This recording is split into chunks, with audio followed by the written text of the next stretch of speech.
Hello guys and welcome back to the channel, where today guys I'll be showing you how to create components in Figma.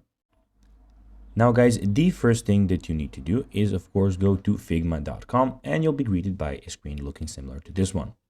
Now guys, when you're here you just need to go and log into your profile. But guys, if you do not have one, you can always go and register to Figma. But guys, if you do not know how to do that, you can always go to our YouTube channel where we have plenty of how to Figma videos where you can see how you can do this. Now guys, that we got that out of the way, let's see what we actually have in front of us here.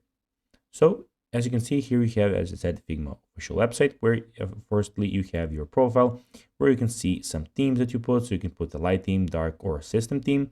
You have your settings. You can get the desktop application if that's much easier for you. You can add another account and you can log out of the account that you're in at the moment. Here you can search for anything basically that you want to search for. So for types, by anything, basically what you want to search for. We have your themes here. We have your drafts, which I at the moment don't have any. You can go and have deleted drafts, the ones that you just made. You can view plans here. If you at the moment I have a free plan, but if you want to get another plan, you can go there. And you also have your favorite files. Here you have your themes. So basically this is my theme project that I can go and create another one. And in the top right corner, we have the design file where you can design. We have the import and the plus Figma Jam board. Now guys, let's see how you can actually go and create components in Figma.